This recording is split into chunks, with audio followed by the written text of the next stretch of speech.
Va a empezar la doctora Cecilia Diar, que trabaja con nosotros en consultorios oftalmológicos. Adelante, Cecilia. Bueno, buen día a todos. Bien. Vamos a presentar un caso clínico que nos llegó en agosto de este año. Una mujer de 71 años de edad que concurre derivada de Entre Ríos por una neuritis óptica con pérdida de visión de 20 días de evolución. Como antecedentes en el interrogatorio, refirió una febrícula desde hacía 7 meses de tiempo que no le dio mucha importancia, un prurito generalizado que manejaba con talcos y cremas tópicas, y que cuando ella concurrió con la consulta oftalmológica previa por la disminución de agudeza visual, le habían aplicado corticoides intravítreos en ambos ojos, pero con mala respuesta. Trae un laboratorio totalmente normal, con TORCH negativo, una resonancia de cerebro con contraste que no trajo las imágenes, pero el informe era normal.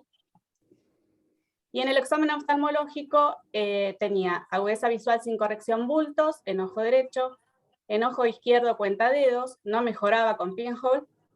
La biomicroscopía tenía catarata a ambos ojos, de una cruz, una córnea clara, no se veían precipitados queráticos, ni células en cámara anterior, no había signos de inflamación.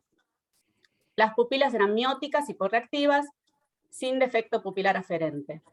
Y en el fondo de ojo, la imagen que les voy a mostrar, la imagen que ella traía en ese momento, es esto. No sé si alguien lo quiere describir o decir qué ve. Bueno, se observan papilas congestivas, pálidas. Una palidez en la mácula, ¿no? ¿Cómo? ¿Hay una palidez en la mácula o en la mácula también? Sí, hay una lesión corioretinal placoidea posterior en la mácula.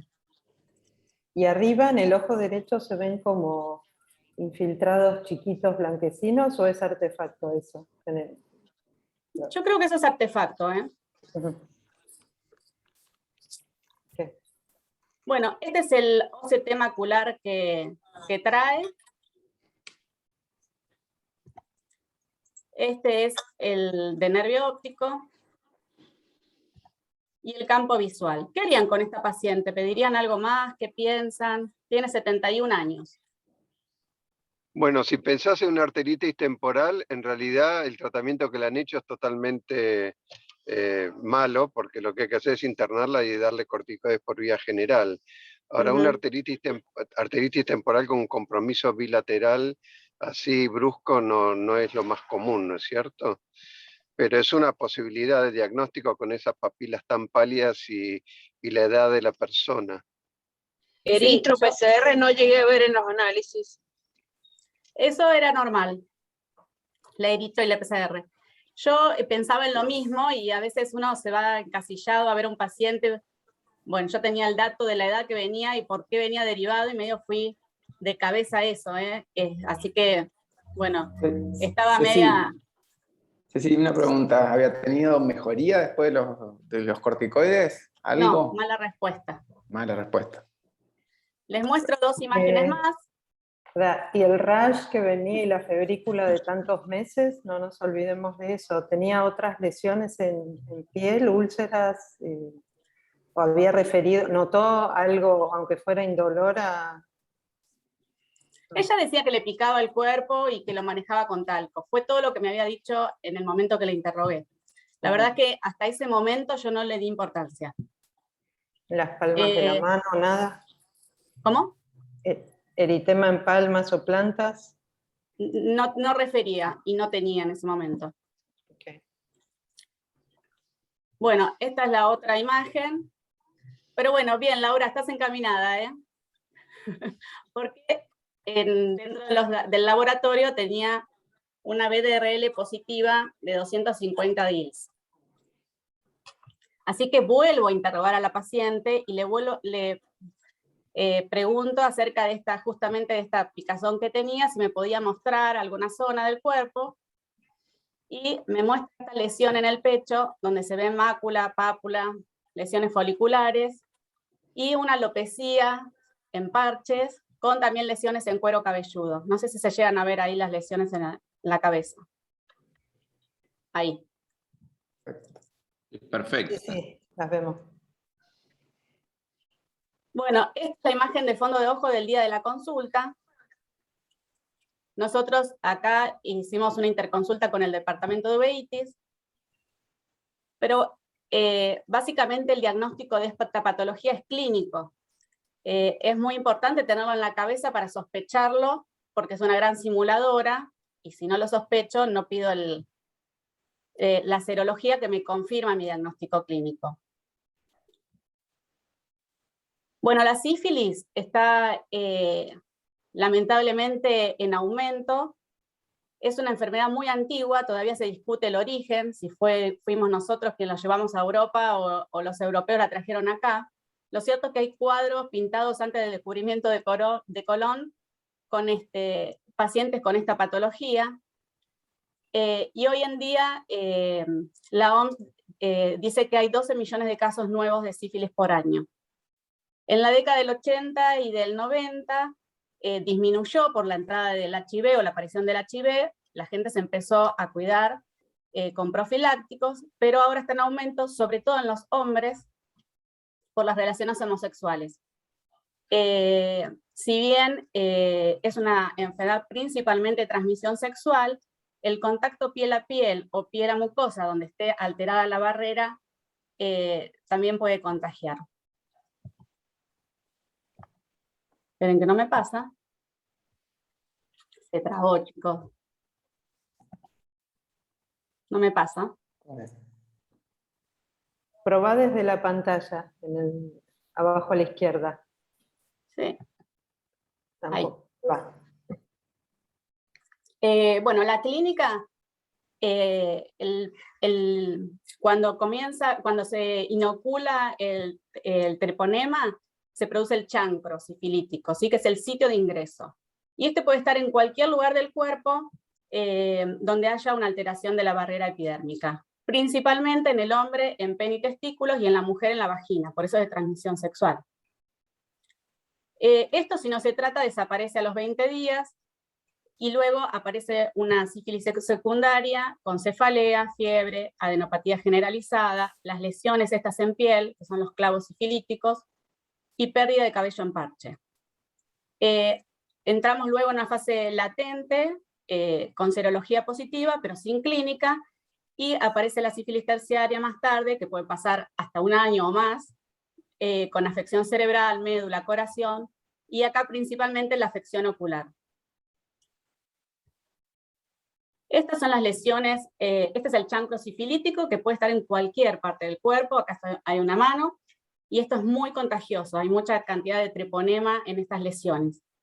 Y esta es la espalda de un paciente con una sífilis secundaria. La sífilis ocular puede aparecer en cualquier estadio de la enfermedad, principalmente en el secundario y en el terciario. Y como les dije, es una gran simuladora, por lo cual puedo tener cualquier tipo de inflamación. El tratamiento de la sífilis ocular, acá asesorados por el departamento de uveitis, es penicilina G intravenosa en dosis de 18 a 28 millones de unidades día, durante 10 a 14 días. Esto, por supuesto, requiere internación. Y muchas veces se sigue con penicilina benzatídica intramuscular durante 3 semanas. Es adecuado en estos procesos inflamatorios oculares agregar corticoides siempre que se haya instaurado el tratamiento antibiótico, porque si no lo inmunodeprimo y tiene más manifestaciones clínicas. No sé si Sebastián, que me asesoró y me ayudó en este caso, quiere agregar algo. No. Sí, lo más importante de este caso creo que es un poco el retraso que hubo en el diagnóstico, que hasta ahora es el factor de riesgo o el factor que nos va a determinar la agudeza visual final del paciente. Se ha visto que un retraso mayor allá de los 28 días en el diagnóstico es marcador de mal pronóstico visual. Y creo que fue lo clave en esta paciente, no tanto que le hayan dado los corticoides, sino porque muchas veces lo hemos visto, darle corticoides a un paciente con sífilis, como es la gran simuladora, pensando en otro cuadro, y no marca tanto la evolución. Pero yo creo que bueno, la clínica es lo principal, siempre pensarlo, está muy en aumento, y no solamente acá, en toda Latinoamérica, en Estados Unidos también, y en Europa también. Un poco se cree que esto viene de la mano con las terapias antirretrovirales, que la gente le ha perdido un poco el miedo al HIV. Y recordar siempre que estos pacientes, bueno, tanto el HIV como la sífilis son sinergistas, si se quiere. Un paciente que tiene HIV tiene más chances de tener sífilis y viceversa, por diferentes mecanismos. Así que a tenerlo en cuenta y pensarlo siempre, y creo que hoy en día en todo cuadro inflamatorio ocular tendríamos que pedir una BDRL, serologías para sífilis, sobre todo. Y obviamente, bueno, mirar el fondo de ojo, porque la clínica era bastante característica con esas lesiones placoides bien posteriores, y tenía inflamación. Sí. Esto me hace acordar cuando hicimos las jornadas acá en San Juan, también, ¿cómo se llama este doctor que hace uveitis de Chile, que es muy bueno? Presentó otro caso también de una señora, y él decía, el problema es que vos no te lo imaginás, no te sale así rápidamente con una señora de 70 años, que encima venía con los hijos, y que estaba viuda hacía 20 años. Pero bueno, Claro. es que hay que pensarlo igual. Tenés que Sí, pensar. Sí. Sí, totalmente. yo creo que lo que más aprendí en Pregúntenle a este Seba, caso la fue eso, paciente que tuvo pensar la última. patología, porque la realidad es que yo no la había pensado, y bueno, me sorprendió, y no sabía cómo seguir. Por suerte estaba Sebastián, que me ayudó. Así que me parece que es importante. Si no la sospechás, no la pedís. No, y también un poco esto también, este caso nos marca un poco el de pedir laboratorios por pedir y después no mirar, porque Claro. la paciente ya venía con el laboratorio ese y nadie Sí. lo había mirado. Evidentemente lo habían pedido por rutina, que se pide todo antes de ponerle el corticoide, y nadie se había fijado que tenía una BRL un poco alta. Sí, así es. Bueno, este es el fondo de ojo de la paciente post-tratamiento. Lamentablemente la agudeza visual no mejoró, seguía exactamente igual. Como conclusión, la neuropatía óptica es una manifestación neurooftalmológica de una enfermedad ocular inflamatoria. Y bueno, tengo que pensar siempre también en las infecciosas, ¿no? En las enfermedades infecciosas. Y la sífilis ocular puede aparecer en cualquier estadio de la enfermedad, y debe ser tratada siempre como neurosífilis con penicilina intravenosa.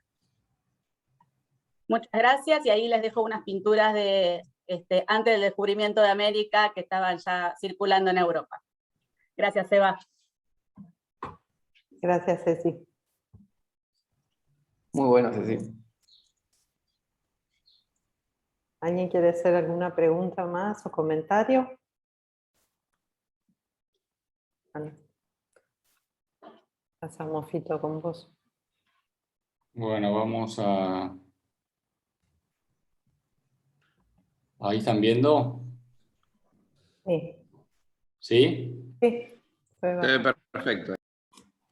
Bueno, vamos a ver una paciente, vamos a cambiar un poco de la neurooftalmología al estrabismo. Una paciente de 70 años de edad, sexo femenino, que me deriva Cristian, una miopía degenerativa, ya de mucho tiempo de evolución, una paciente no era de Buenos Aires, que había sido derivada al consultorio para hacer un jack láser en un ojo. Y tenía como antecedentes un experimento de retina que había ocurrido en 1986, le habían hecho cirugía convencional, le habían hecho 2 cirugías para conseguir aplicar la retina, y a partir de ahí la paciente empezó a desviar, tenía una cirugía de catarata en el ojo izquierdo, que había quedado con una miopía residual, así que después le hicieron un LASIK en ese ojo y había quedado bien. Y después la cirugía de catarata, que fue en el 2014, fue más complicada, según refiere el hijo, que era un poquito más claro en el interrogatorio, dice que había tenido más de una cirugía porque había quedado con una pupila discórica y le habían reacomodado el lente. Así que cirugía, en resumen, es una cirugía de retina inicial, cirugía de catarata en ambos ojos. Y bueno, había empezado a desviar luego de la cirugía de retina, que fue aumentando progresivamente. Llevaba ya 35 años con el ojo en esa situación. Y curiosamente tenía ya, el paciente medio que se había acostumbrado, como muchas veces pasa, tenía una miopía tan importante con una atrofia cororetinal que a veces la diplopía la podía controlar. Uno no sabe si es por los escotomas que tiene por esa misma atrofia cororetinal. Y como pasa muchas veces en diplopias de tanto tiempo de evolución, ya al final el paciente, si bien se dice en los libros, siempre dice que la supresión en el cerebro, la plasticidad sensorial termina a los 8 años de edad. Vemos muchas veces pacientes que tienen, obviamente, más de 8 años de edad y sin embargo, después de mucho tiempo de diplopia, es como que terminan ignorando. Así que hay cierta plasticidad sensorial en adultos también. Esta paciente medio que ya decía que si cuando se fijaba, pues si prestaba atención, veía doble, pero que no era su problema, le importaba acá su tema también de la desviación. Tenía una agudeza visual buena, a pesar de que ese ojo estaba en la nariz, tenía 7 décimos, el otro ojo tenía 5 décimos, eurofaquia, una atrofia corretinal, y vamos a ver las fotos. Esta es la paciente que llevaba ya sus 35 años con el ojo en esa posición, con buena agudeza visual, cirugía de retina con un muy buen resultado, cirugía de catarata que había sido más peleada, con más de una intervención, pero que había quedado muy bien. Ojo izquierdo con una cirugía de catarata con un LASIK posterior, pero que digamos que había llegado, a pesar de tener esa tremenda miopía, tenía una muy buena agudeza visual y tenía todo su trastorno psicológico de llevar tantos años el ojo en esa posición. Vamos a ver la motilidad y ven que la paciente, ponemos ojos de menos 25, menos 23, fíjense la limitación en la abducción que tiene el ojo derecho. En su pantalla, en el lado izquierdo, van a ver que el ojo derecho no abduce bien, como si fuera una paresia del sexto o una limitación. Fíjense que tampoco eleva bien, especialmente el ojo izquierdo, cuando mira arriba le cuesta. Lo que a veces puede confundir con una pseudo hiperfunción de oblicuos, pero fíjense que estos ojos gigantescos les cuesta mucho moverse. Antes se decía que estos miopes altos tenían estas alteraciones porque el ojo es tan grande que roza con la pared orbitaria. Después, con el advenimiento de las imágenes, hoy en día, el grupo de Demer ahí en San Francisco, no solamente pueden ver los músculos, sino las poleas que sostienen los músculos, y ven que hay una alteración ahí en las poleas que sostienen a los músculos extraoculares. Entonces, obviamente esto se puede hacer algo. Esto es una cirugía un poco para mostrar, y acá lo estamos haciendo siempre antes de la cirugía. El plan quirúrgico de una cirugía de estrabismo lo hacemos en el mismo momento. La cirugía de estrabismo es una caja de sorpresas, y más cuando ha sido operada previamente, no sabemos qué nos vamos a encontrar. Fíjense lo duro que está el ojo. No podemos moverlo ni con una pinza. Es cierto que hacemos anestesia periocular también, cosa que es bastante peligrosa. Yo las hago las anestesias periocular y mientras el anestesista le pone el propofol y la deja dormido. En ojos tan grandes hay que tener cuidado de no perforar cuando uno entra con la aguja. Y eso modifica un poco la tensión del ojo. Tratamos de poner no mucha anestesia periocular en la órbita para que no quede muy dura. Y bueno, ante esa esotropia sabemos que el recto medio lo vamos a tener que retroceder. Son ojos con escleras, por supuesto, muy adelgazadas, donde a veces, cuando uno, en los miopes altos, cuando uno mira el trayecto del músculo, ve que tiene una línea de acción distinto a los músculos en personas no miopes o no miopes altos. Entonces, suturamos con Viking 5 ceros. Hasta ahí, bueno, todo bien que se ve, digamos, zonas azuladas, la esclera muy adelgazada. Hay que tener cuidado de no perforar, es el gran tema en estas escleras adelgazadas, no perforar el ojo, que en un miope obviamente va a ser mucho más complicado. y hacemos el retroceso de manera convencional. Como les dije, un poco acá hacemos 7 milímetros, que es un retroceso bastante amplio. Tratamos de no hacer mucho más para no crear una limitación con el mismo retroceso. Si bien hay casos, como por ejemplo con restricciones importantes como en el Graves, que tenemos que hacer retrocesos mucho más amplios.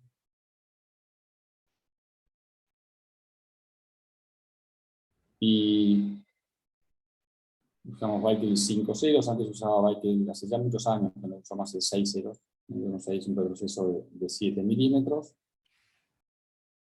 Fíjense, ponemos un poquito de viscoelástico en la córnea para protegerla. Ya se ve a trasluz zonas blancas ahí de la retina por la atrofia corioretinal que tiene. Realmente tienen dificultad para moverse, así como no lo puedo mover con la pinza, la paciente obviamente no lo puede mover tampoco. Ahí se ven restos de cápsula en la cirugía. Entonces siempre hay que revisar el recto lateral. Cuando es miope, siempre revisar el recto lateral, y vemos que cuando uno empieza a disecar el recto lateral, fíjense cómo está desplaza hacia abajo, o sea, está hacia el recto inferior, como se va para abajo. Entonces lo que yo empecé a hacer hace ya muchos años, que lo publiqué en las academias de Ken Wright, es directamente levantarle, como el músculo está hacia abajo, está caído para abajo, entonces paso un punto por las fibras del músculo del recto lateral, que esa es la causa de la desviación en los miopes altos, cuando el músculo recto lateral se empieza a ir para abajo, cuando el músculo recto superior se empieza a ir para adentro. Está bien establecido cuál es la causa de estrabismos miopes, el desplazamiento del recto lateral hacia abajo. Entonces, paso un punto por el músculo, lo subo para subir el trayecto, y entonces el músculo queda más hacia arriba en un trayecto más normal. ¿Es a ojo fito o hay una medición?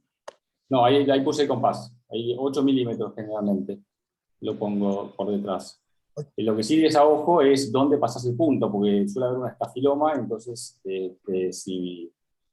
si pones el punto en estafiloma, obviamente vas a perforar. Entonces hay que estar buscando, y esto yo cuando lo presenté hace poco en un grupo de WhatsApp, me dijeron, no, pero no se puede porque vas a perforar, y eso un poco era la gran discusión de esto, que puedes perforar, ¿no? Entonces hay que buscar esclera que esté más o menos en buen estado. En el otro ojo vemos que tiene un buckling, ahí se veía el buckling, y también hizo un retroceso, y el paciente mejoró la alineación. El paciente en especial le pedí por favor que sonría, aunque sea para la foto del Ateneo, pero vemos que mejoró bastante la alineación. Y lo que se hace en miopes, siempre está descrito en miopes, son estas cirugías, cirugías de llamada, que son cirugías mucho más agresivas, son una chanchada, porque toman parte del recto superior y el recto lateral y lo atan. Otros lo que hacen es, toman parte del cuerpo muscular del recto superior y del recto lateral y lo fijan, como se ve en la foto, que es la de Yokoyama, o el Jensen parcial, que es dividen el músculo en la mitad, recto superior y recto lateral, y lo atan. Son cirugías que si uno tuviera que hacer una reoperación es realmente muy complicada. O lo que se llama la miopexia con loop. En estos hablamos en el Ateneo de estrabismo muchas veces por mes, y me dijeron, no, pero vos no describiste eso, ya está descrito. En realidad lo que está descrito es la miopexia con un loop, que es con una banda de silicona, le atan el recto lateral hacia arriba. Me le da mucho más sencillo directamente hacerle una fijación escleral, como si fuera una FADEN en el recto lateral, tratando de no pasar el punto por un estafiloma para evitar perforar, obviamente. Entonces uno tiene que buscar esclera blanca en buen estado para entonces ahí poder pasar el punto y no perforar, ¿no? Nunca pasar el punto por un estafiloma. Esta era otra paciente que tenía también miope alta, se quejaba de diplopia hacía 2 años, la habían llevado a un centro neurológico pensando que era una parecia del sexto. En realidad lo que tenía era una leve esotropia, que de 4 o 6, no hace falta tener una esotropia gigantesca para ver doble, y lo mismo, ven que el recto lateral está desplazado hacia abajo, entonces en vez de estar atando un recto con el otro, o estar pasando una banda de silicona que ata un recto lateral con el recto superior para subirlo, simplemente lo que hacemos es fijar la esclera. Fíjense que está medio azulado ahí abajo. Esto es como, siempre digo, como los esquiadores que antes de tirarse por la montaña miran la nieve y ven el brillo y ven por acá hay que ir, por acá no. Bueno, en la esclera hay que ir mirando y ver dónde pasar el punto, dónde no. Fíjense que ahí se ven zonas azuladas donde uno no tiene que pasar el punto. Entonces, como dijo Patricio, a ojo, bueno, a veces sí es a ojo, porque a 8 milímetros ahí no lo puedo poner, porque si lo pongo 8 milímetros por detrás, seguro que perforo. Entonces, a veces lo hago a menos de 8, y si puedo paso otro punto más. Pero fíjense cómo sube el recto lateral poniendo ese punto. A veces pongo más de 1, y tiene un poco la ventaja esto de que si yo tuviera que reoperarlo, porque el paciente me quedó tengo más de 30 pacientes operados con esto, pero uno me quedó hipercorregido, estaba hacia adentro y me quedó hacia afuera, el paciente seguía con diplopia. Entonces ahí lo que hice es cortar un punto, ahí sí es más fácil, uno corta el puntito, no tiene que estar despegando recto superior, recto lateral, etcétera. Entonces, simplemente cortando uno de esos puntos, el músculo es como que vuelve un poco a esa posición. Esta es la paciente que había dejado de manejar por diplopia en las miradas laterales, y vemos que mejoró. Entonces, la fijación escleral es efectiva en la corrección de estrabismos asociados a miopía alta. Hay que mirar bien el punto donde uno lo pasa. Yo he perforado, no en miopes donde le subió el recto lateral, sí he perforado y hay que tener cuidado en los pacientes con implantes, con buckling, donde a veces queda muy, muy adelgazada la esclera al lado del buckling. El buckling va horadando la esclera. Cuando uno pasa un punto, a veces por eso lo paso directamente sobre el implante, sobre el implante circular, porque la esclera está tan finita que realmente es imposible pasarlo. He tenido un caso donde perforé con una hemorragia vítea y tuve suerte. Siempre digo, perforar no es lindo, pero peor que perforar es perder un músculo recto medio, donde ahí sí que vamos a generar un trastorno de la motilidad muchísimo más severo. Bueno, ¿alguna pregunta o comentario? Perdóname, Adolfo, yo esto hace mucho que no hago, pero había una cirugía que se llamaba de Hummelsheim. ¿Puede ser que tenga lo que ver con esto, que alguna vez la he hecho? Sí, es parecida. La Hummelsheim en realidad es Parte del recto inferior y parte del recto superior. parte del recto superior y parte del recto lateral. Lo dividís Del lateral. Del inferior y del superior, está bien, y lo llevas al recto lateral. Eso es para parálisis del sexto. Y esto es parecido, en realidad es parecido, donde tomás parte del recto superior y lo llevas hacia el recto lateral. Son cirugías que funcionan bien, pero más vale que no haya que hacer una reoperación, y justamente lo que mostraron el otro día en el CAE de estrabismo en Buenos Aires es pacientes que había que reoperar y terminaban poniendo un punto de esclera como el que mostré acá. Porque reoperar en un caso, en esas cirugías, es mucho más complicado. Acá simplemente uno lo corta el puntito, y listo. Y no genera tanta fibrosis y tanta adherencia tomando y abriendo toda la conjuntiva y tomando músculo de lado a lado. Adolfo, ¿siempre usas microscopio para esto? Y ahora que estoy más viejo y tengo presbicia, la verdad que es un viaje de ida el tema del microscopio. Viste que el otro día, bueno, vos estabas, ubico el microscopio en otro lado cerca, como muchas veces son anestesias generales, el anestesista tiene que movilizar un poco el respirador para que dé espacio al microscopio. Pero la verdad que el microscopio es muy bueno para este tipo de situaciones, donde uno tiene que mirar bien a trasluz la esclera y ver dónde está muy adelgazada y dónde no tiene que pasar un punto. Entonces la verdad que sí, que el microscopio ayuda mucho, y estoy cada vez más usando el microscopio para cirugía de estrabismo. Bueno, vamos a pasar al segmento anterior, y ahora el doctor Luis Alberto Zunino, invitado nacional e internacional, nos va a mostrar casos. A ver, quiero dejar de compartir pantalla. Nos va a mostrar casos de cirugías del segmento anterior. Luis. Bueno, muy buenos días a todos. Mientras lo vemos ahí a Arturo, que está bajando del auto, vamos a arrancar.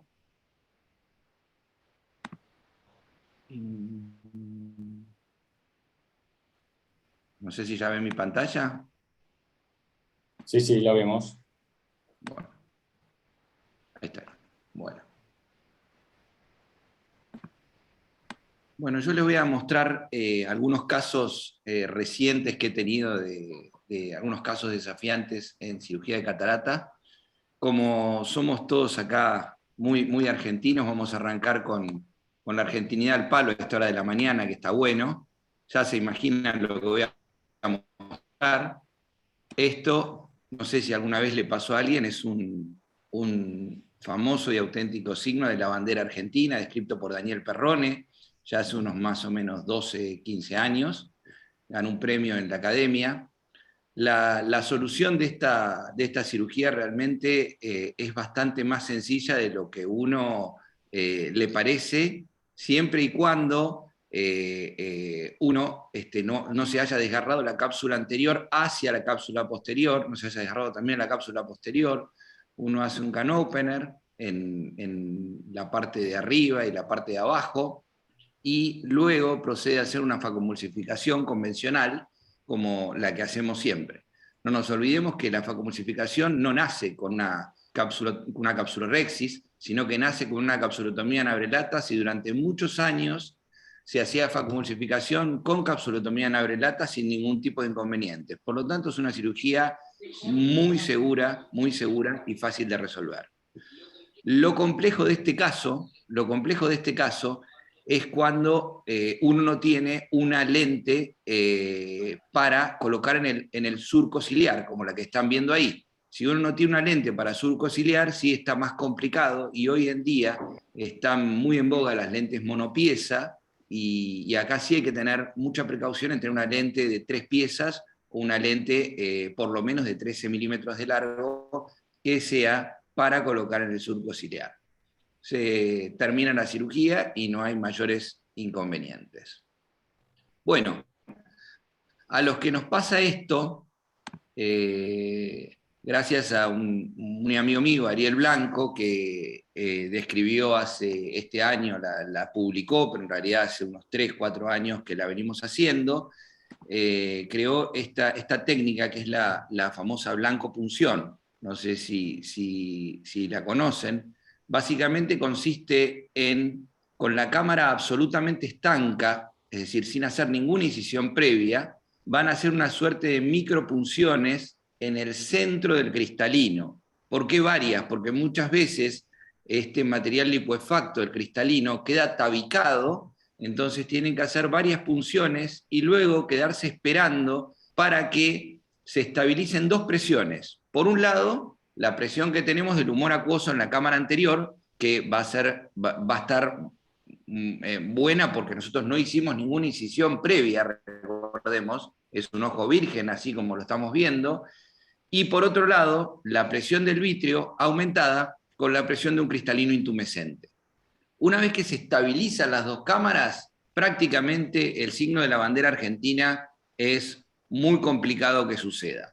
La verdad que yo tengo un poquito más de un centenar de casos hechos con esta técnica y no me ha pasado. No sé si es infalible, pero sé que no vuelve a pasar.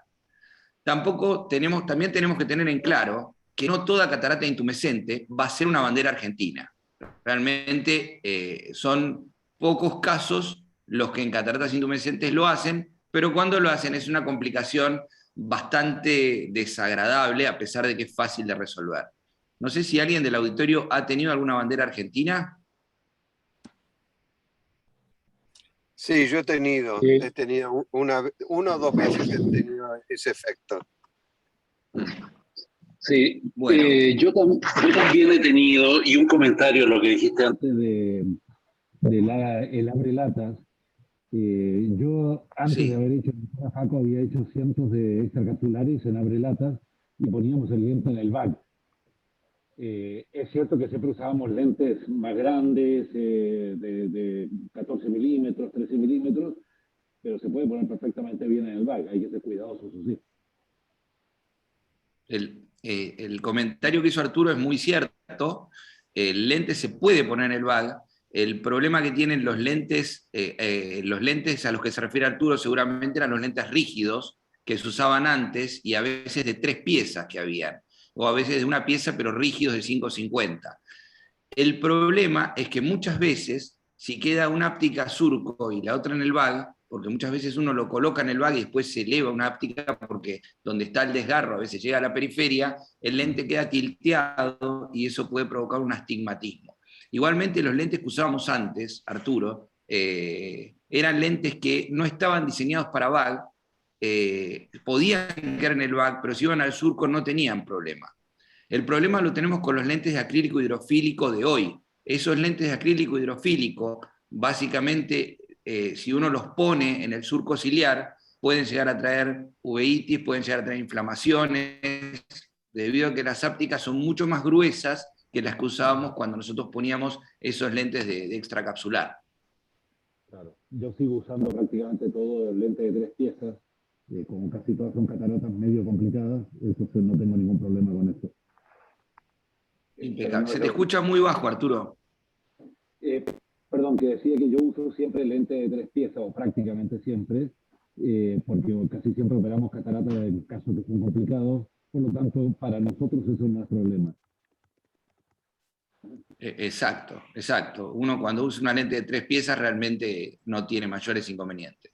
Bueno, como les decía, esta técnica fue descrita por Ariel Blanco, la publicó recién ahora en febrero de 2021 en los archivos de la Sociedad Española de Oftalmología. Y bueno, a medida que la fuimos haciendo, la vamos perfeccionando un poquito más.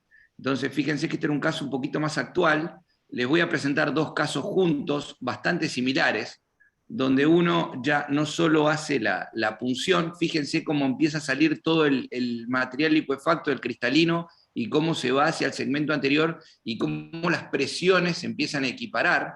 Este es el gran secreto de la cirugía, y uno no tiene la cámara abierta, no hace una incisión principal, no hace absolutamente ninguna incisión.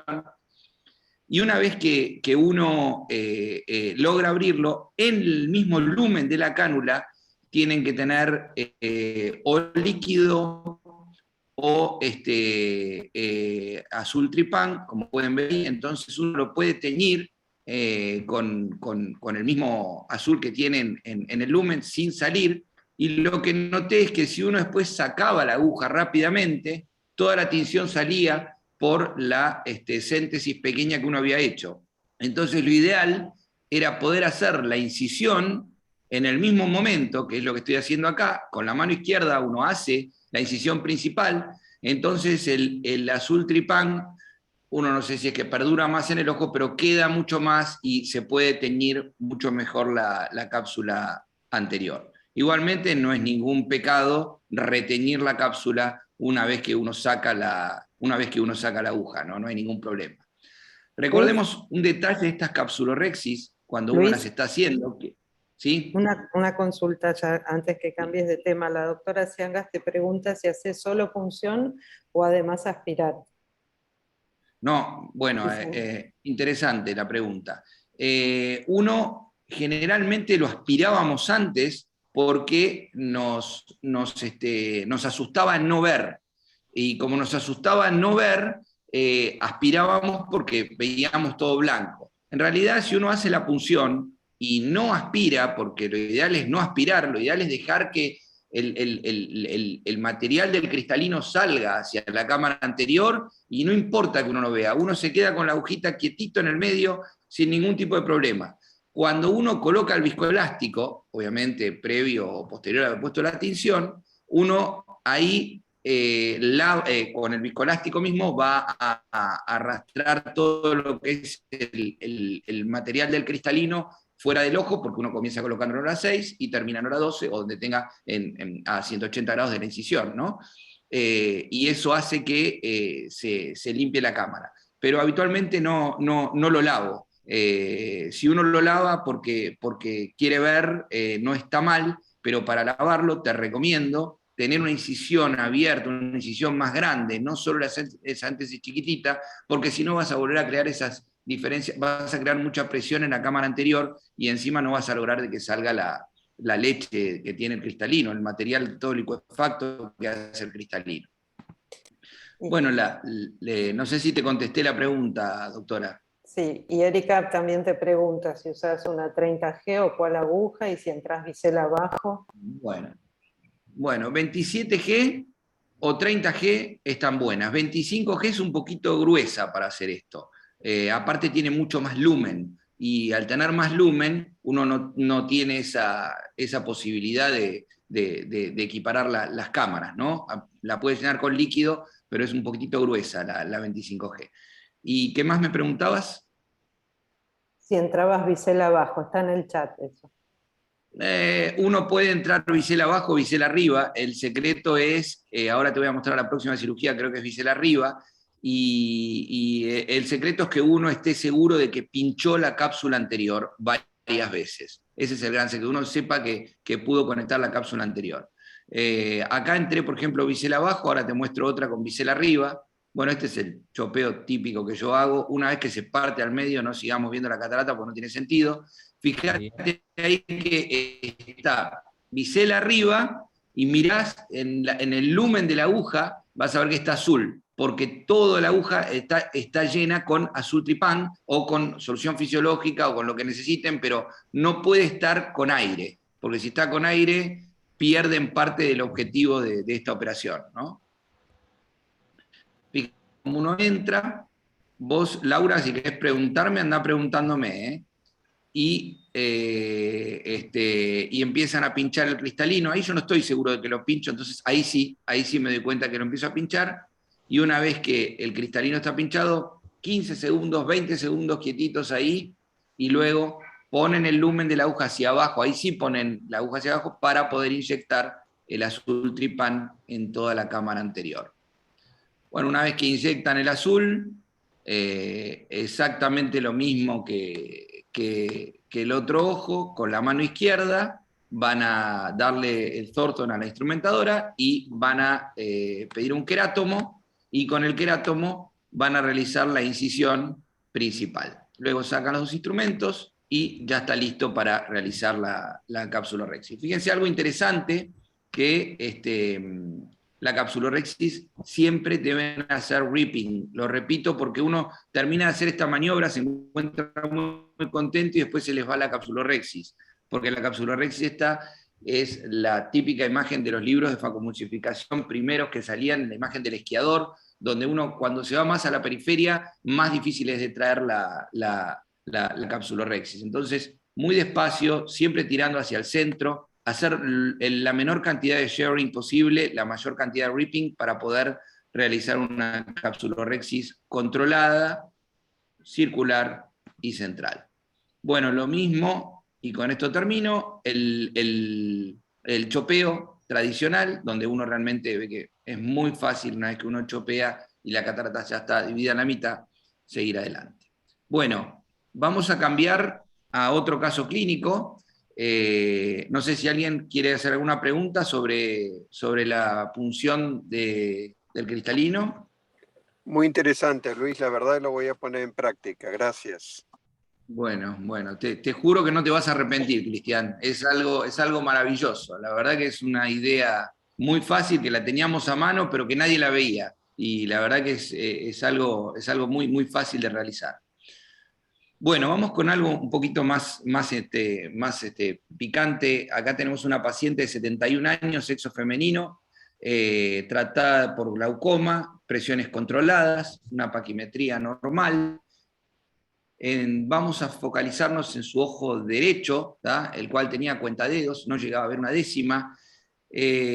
Cuando en una sesión quirúrgica me pasan este paciente, me llamó la atención y de hecho le comenté a la médica que me lo mandó, me dice, tiene una cámara de 1.4 milímetros. Le dije, no, fíjate porque lo debes haber medido mal, le digo. No puede ser una cámara de 1.4, son cámaras muy estrechas, tendría que ser hipermetro, tendría que tener otras cosas. Era todo normal, tenía antecedentes de glaucoma, tenía una cámara de 1.4, y sí tenía un Van Herrick de grado 1, grado 2, el cual correspondía a hacer una iridectomía periférica lo antes posible por el Van Herrick que tenía, una disminución de la sensibilidad periférica en el campo visual, y la verdad que son estos pacientes complejos. Entonces, el plan quirúrgico mío fue manitol preoperatorio, facomulsificación y hacer una iridectomía periférica exclusivamente, ya que no tenía, tenía las presiones controladas y un campo visual que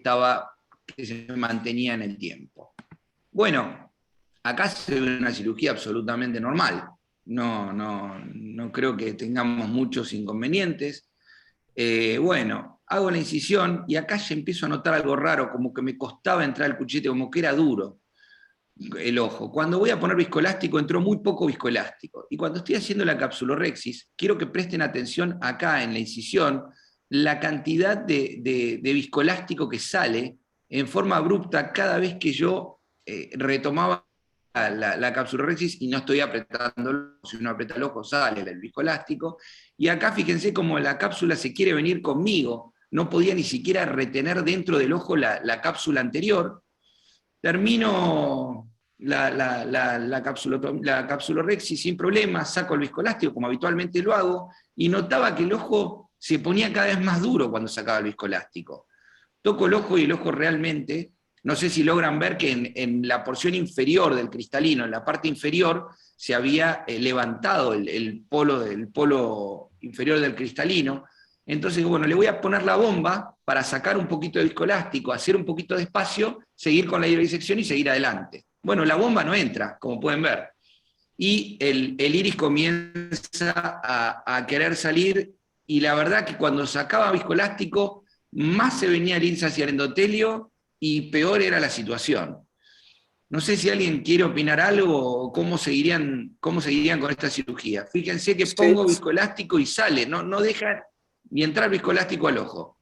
Sin lugar a duda, pondría un trocar de 25, haría una pequeña vitrectomía anterior, siempre y cuando antes me haya puesto el esquepens y estar seguro que no esté haciendo un coroideo.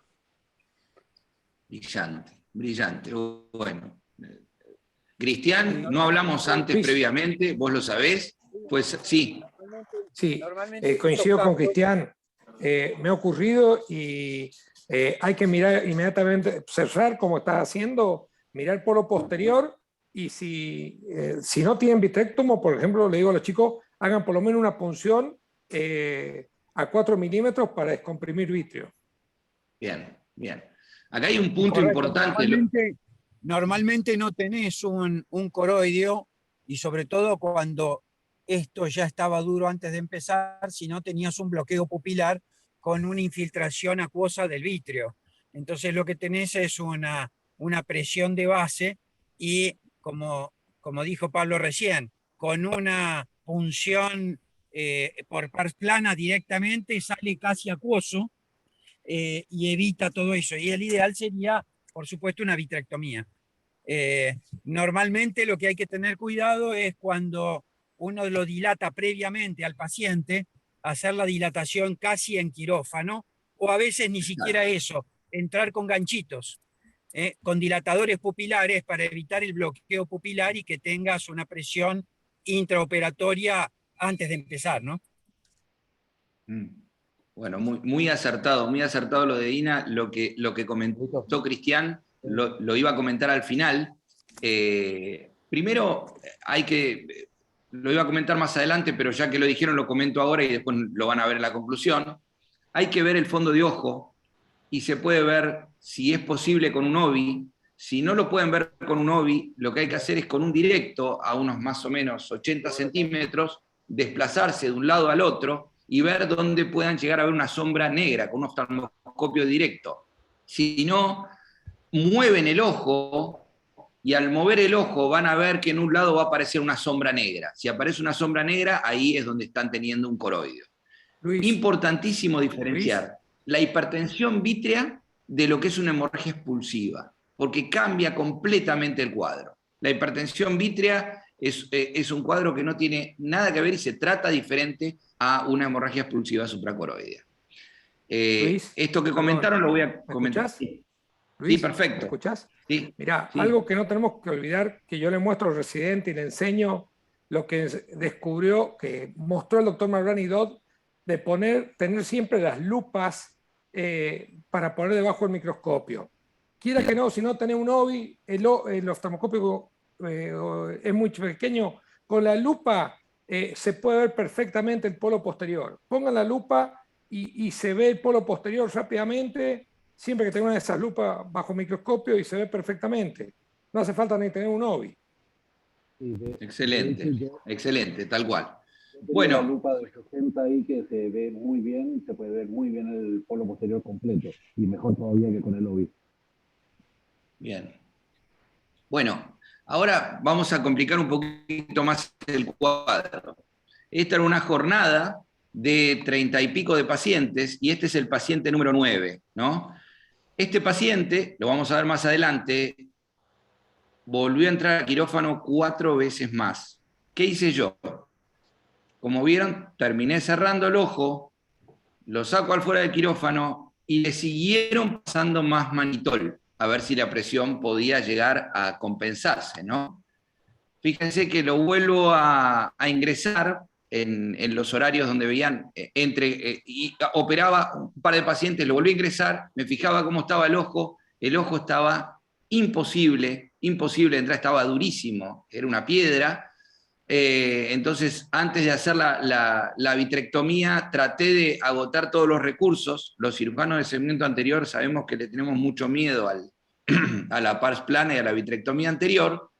Vuelvo a ingresar el paciente. Fíjense que eso es mala fariña, cómo se corta el punto de rápido y cómo entra. Ahí logro tener un poquito más de cámara, logro que el ojo se vuelva un poquitito más blando.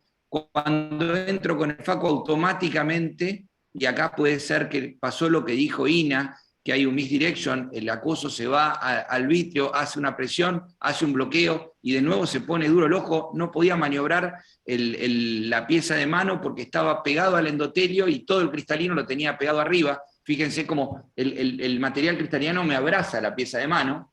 Entonces cierro nuevamente el ojo y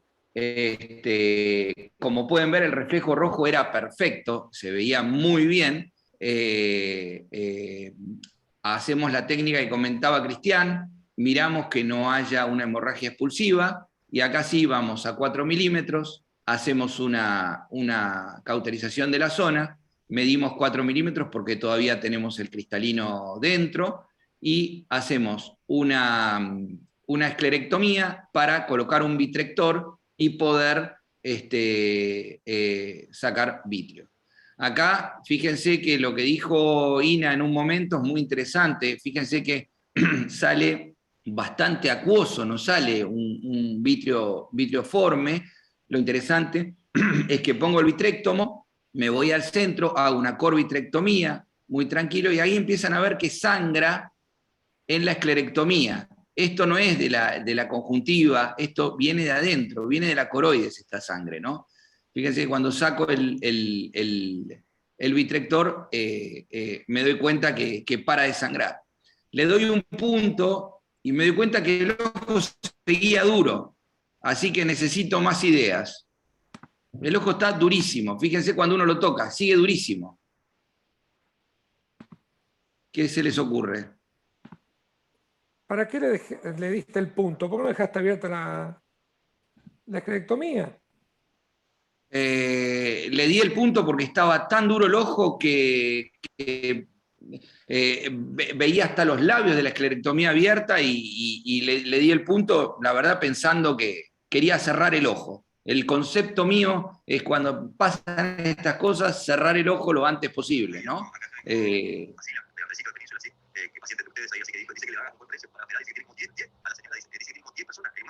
Creo No se que escucha, Guillermo, no sé quién ¿podés está hablando. silenciar el micrófono, por favor?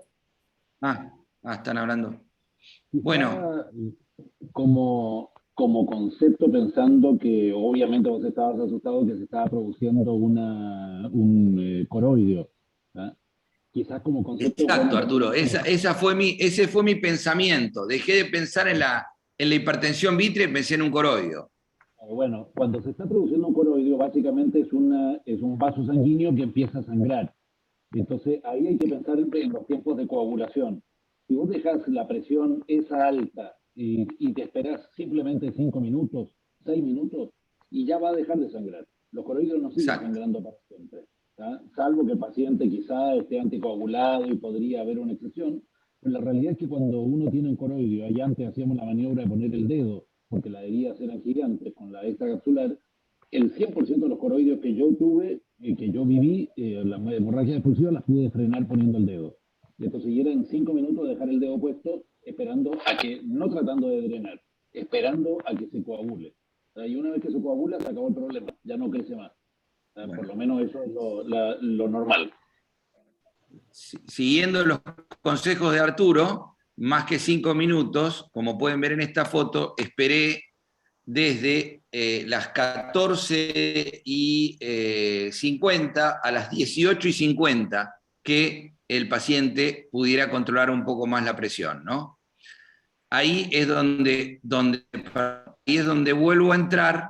Fíjense, ya este video ya lo vimos, fíjense cómo ya el cristalino después de 4 horas, 3 horas, está blanco, ya está embibido, ya está la cápsula abierta. No hay hidrodisección porque no puedo hacer hidrodisección, no puedo poner líquido, no puedo hacer nada. La verdad que es una cirugía muy compleja esta, siempre se va a achicar la pupila. Saqué el cristalino en forma bastante digna para hacer este tipo de operación, porque la verdad que realmente es muy complicado trabajar al lado del endotelio y con la cápsula posterior pegada y prácticamente sin espacio dentro del ojo. Logro sacar el cristalino y acá, como quien diría, ya me envalentoné y dije, bueno, listo, ya terminé, ya le gané, este paciente está solucionado. Y ahora viene el otro gran problema.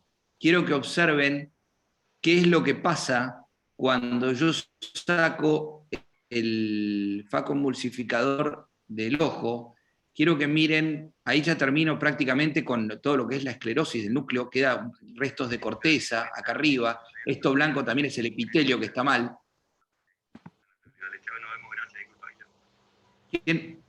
¿Alguien quiere comentar algo?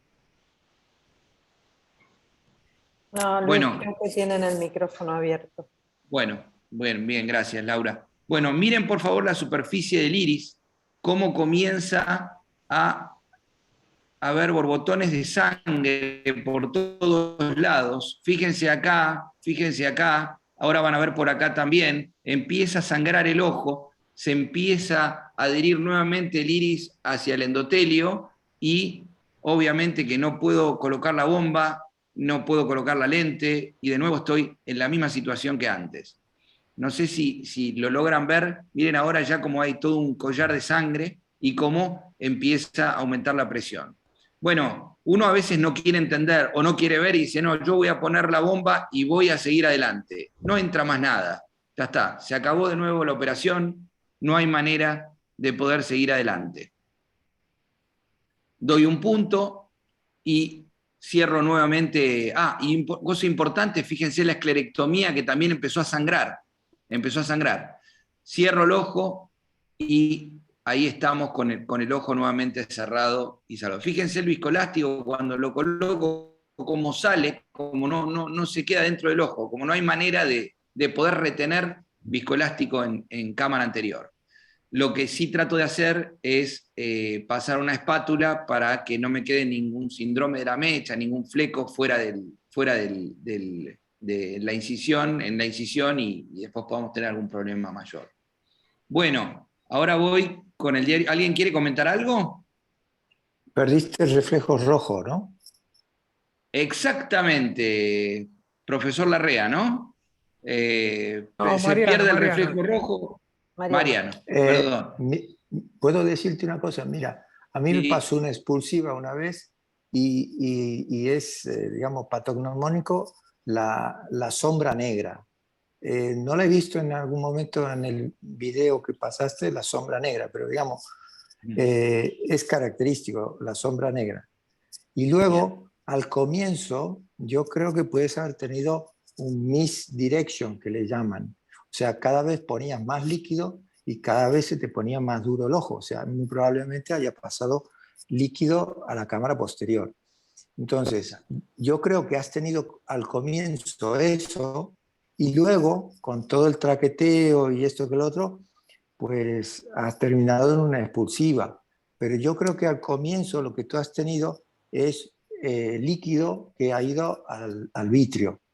Eso, si la gente no tiene un vitrectomo, se soluciona con una agujita de 27G o 25, la de insulina, se trata de llegar al centro del vitrio y moviendo levemente empieza a salir líquido. Y de esa manera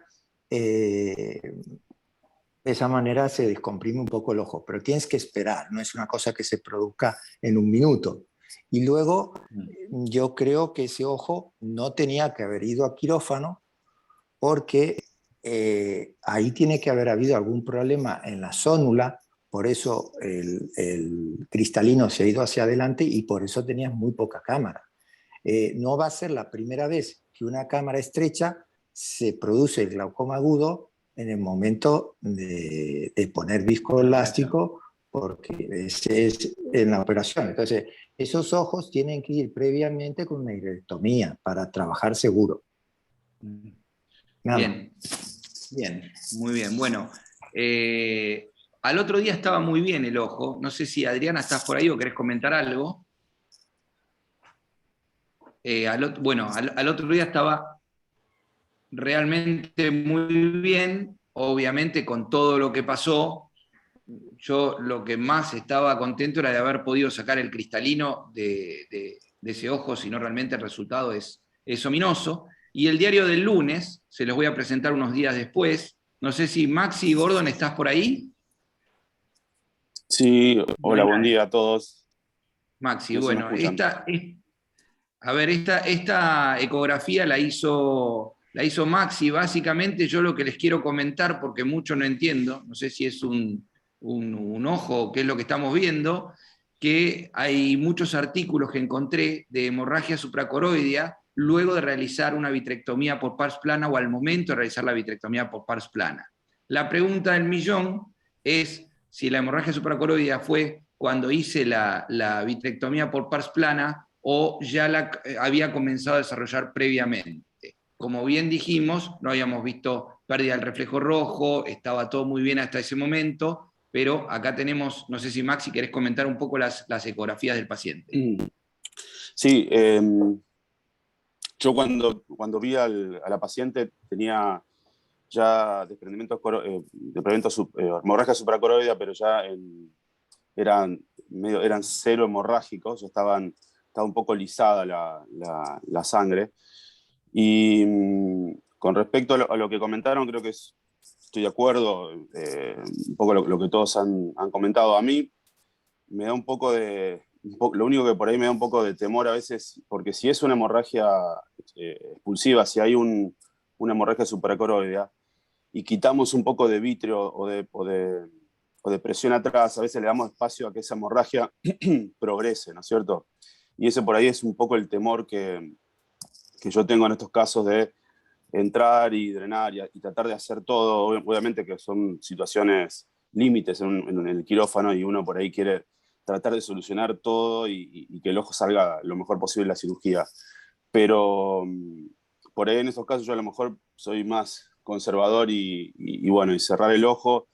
Claro, la contra es que vos pudiste sacar el cristalino casi por completo, por lo menos sacaste el núcleo, quedaron unos restos corticales, pero a veces, dejar el cristalino ahí haciendo la capsulorhexis puede producir inflamación y todo, ¿no? Pero también a veces seguir adelante en estos casos es un poco riesgoso también. Con respecto a la ecografía, el seguimiento ecográfico, por ahí si los desprendimientos coroideos no son en beso, no se están tocando las bolsas, uno puede ir controlándolos. Y también está la opción, por supuesto, de drenarlo, ¿no? De hacer un drenaje en estos casos, dependiendo el contexto de cómo está el ojo. Es un ojo que tiene una visión baja, pero siempre la posibilidad de hacer un drenaje coroideo está a la orden, digamos. Maxi, Luis. Sí. A ver, yo creo que lo que dice Maximiliano, primero que muy bien lo que hiciste en cerrar el ojo. Yo creo que la primera enseñanza es cerrar el ojo para que esto no progrese, ¿no? Muy difícil sacar ese cristalino.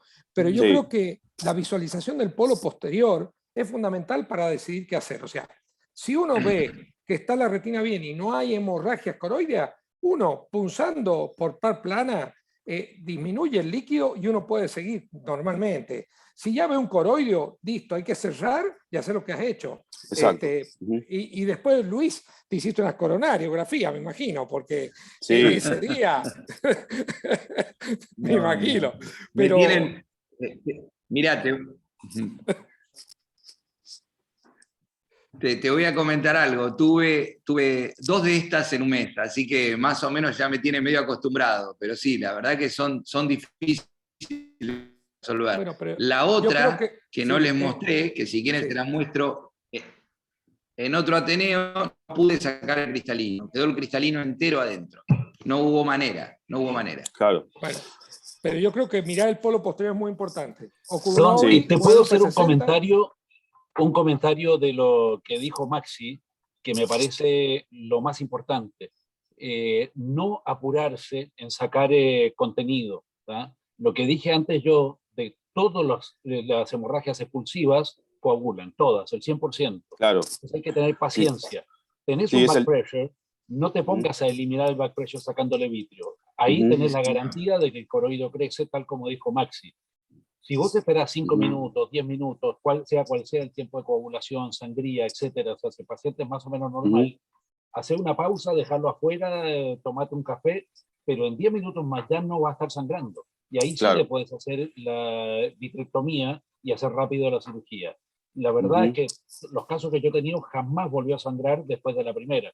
Entonces no es muy común que un coroidio, después porque uno lo opera de otra cosa, vuelva a sangrar. O sea, normalmente es un solo sangrado. Exactamente lo dijo Maxi, no hay que apurarse.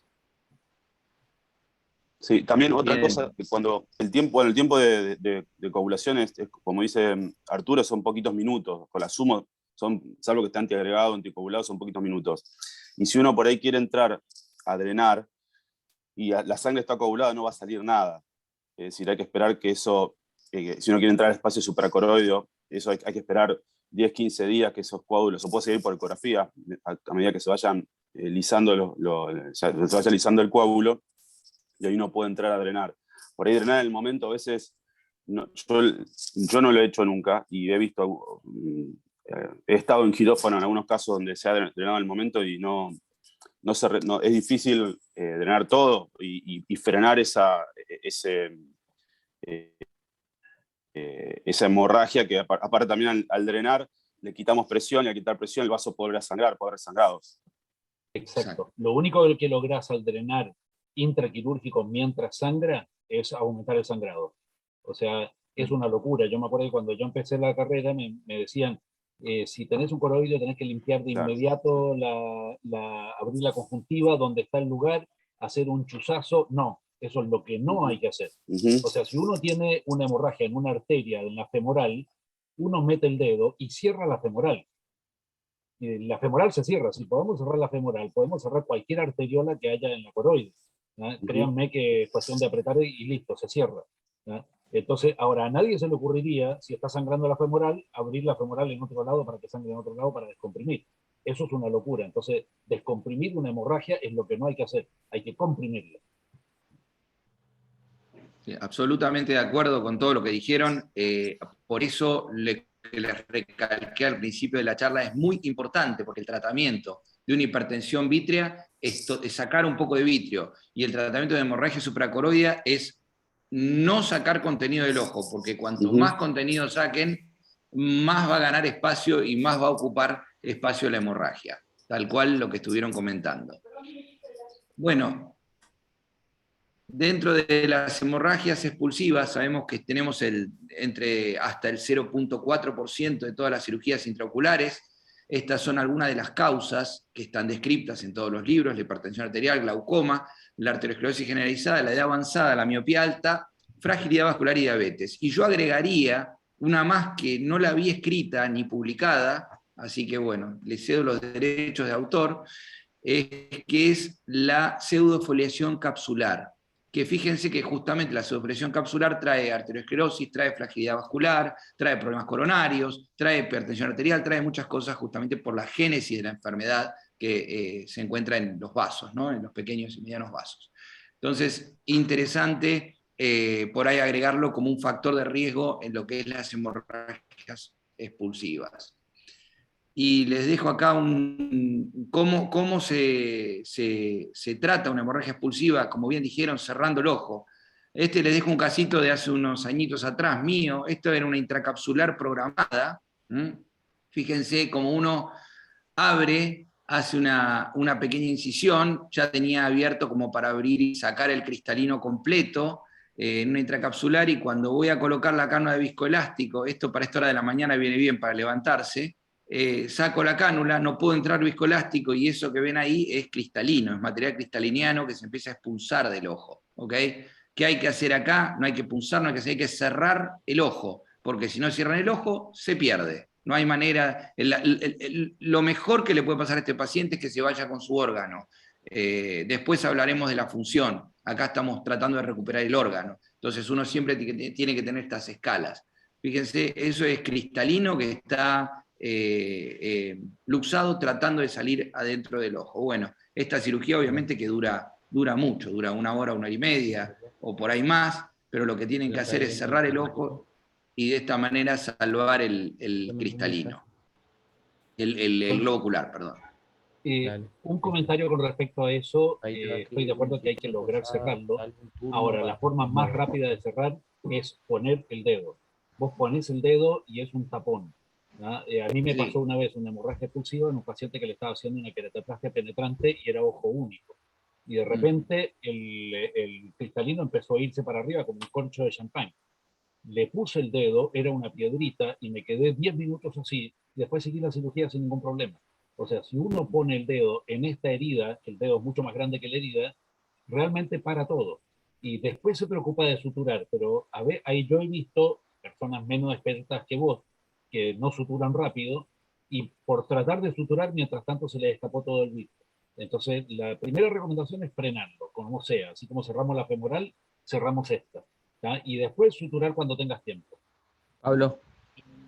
Yo les ¿entraron o no? Les quiero comentar algo que es muy interesante. No se les ocurra suturar. A ver, ¿pueden pedir que apaguen el micrófono? Que hay un micrófono prendido. No se les ocurra comenzar suturando estas heridas con nylon 10-0, porque apenas ustedes coloquen el nylon 10-0, se va automáticamente se le va a cortar el nylon. Cuando se empieza a cortar el nylon, tienen un problema grave. Esta sutura que ustedes ven con nylon 10-0, muy bonita, comenzó con seda, se sutura con seda 8 o con un nylon mucho más grueso, y una vez que tienen el ojo cerrado, como dice Arturo, ahí recién empiezan a suturar y a poner linda la sutura. Pero acá el secreto es cerrar completamente el ojo y tratar de abortar esta hemorragia expulsiva que está en curso. Bueno, lo repetimos y lo volvemos a repetir. Conclusión, cerrar el ojo lo antes posible. Eso es lo más importante, lo más importante. Hacer la esclerectomía, como decíamos, bajo guía ecográfica, con un oftalmoscopio binocular indirecto, con oftalmoscopía directa, o mirar la zona donde tiene la pérdida del reflejo rojo. Ahí es donde ustedes tienen el acúmulo de sangre. Una cosa importantísima, el dolor intenso es el signo cardinal de todos estos pacientes. Yo, lamentablemente, ya he sufrido muchas hemorragias expulsivas en mi vida, y el paciente les refiere siempre lo mismo. Es un dolor incontenible, le duele la cabeza, le duele el ojo. Muchos pacientes le piden que le saquen el ojo en ese momento del dolor que tienen.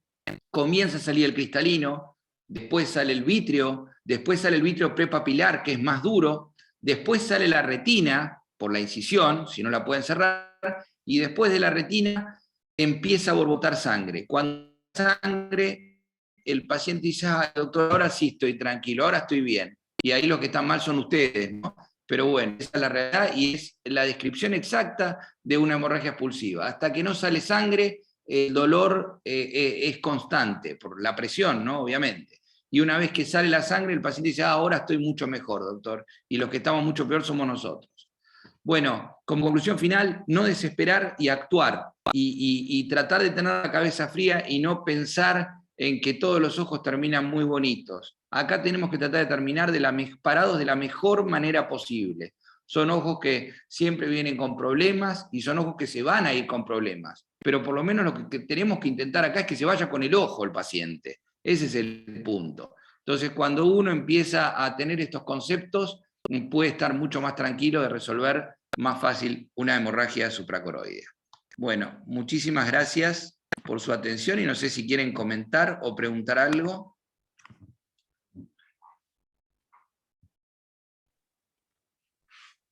Bueno, gracias. No, excelente, Luis. Muchas gracias. No. ¿Adolfo? Gracias, querido, por ser las -4, damos por terminado el Ateneo de hoy. Y bueno, nos vemos el próximo martes, 7:30 de la mañana. Bueno. Bueno, adiós a todos. Chao, hasta luego. Chao.